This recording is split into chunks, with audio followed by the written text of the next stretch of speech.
হাতৰ টিপতে লুকাই থকা অকণমানি বস্তুটোৱে যে ইমান জীৱনৰ সুৰক্ষা দিব ভবাই নাছিলোঁ। কালি হঠাৎ মুনুৰ যিটো কণ্ডিশ্যন হ'ল, ইমানেই ভয় খালোঁ নহয়। লগে লগে মনত পৰিলে মোৰ দেউতাই একেবাৰে শেষ সময়ত যেতিয়া অক্সিজেনৰ লেভেলটো অলপমান কমি গৈছিলে, তেতিয়া ডাক্তৰে এনেকৈ গৰম পানী দিবলৈ কৈছিলে। নিজৰ মাক দেউতাকৰ ঘৰখন এৰি এজনী ছোৱালীয়ে অন্য এখন ঘৰত বোৱাৰী হয় আৰু কিবা এটা হৈছে বুলি কোৱাৰ লগে লগে সেই ঘৰখনে যদি গুৰুত্ব নিদিয়ে, তেতিয়া মনটোত কিমান দুখ লাগে ভাবকচোন। উশাহটো বোলে মুনুৰ নোপোৱা নিচিনা লাগিছিলে। সেইকাৰণে গৰম পানীৰ ভাপটো দি দিলোঁ আৰু এইটোৱে অক্সিজেন লেভেলটো বহুত বেছি ভাল কৰে।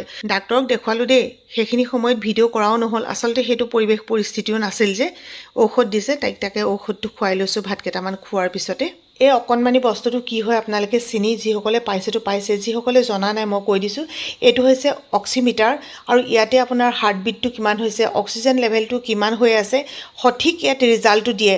অভিজ্ঞতাই শিকায় যে মাৰ লগত দেউতাৰ লগতো ব্যৱহাৰ কৰিলোঁ আৰু তাৰপিছতে আমি আনিও ল'লোঁ। আচলতে এনেকুৱা বস্তুবোৰ প্ৰত্যেক ঘৰতে থাকিব লাগে। যদি লাগে লিংক বুলি কমেণ্ট কৰিব, মই লিংকটো আপোনালোকক পঠিয়াই দিম।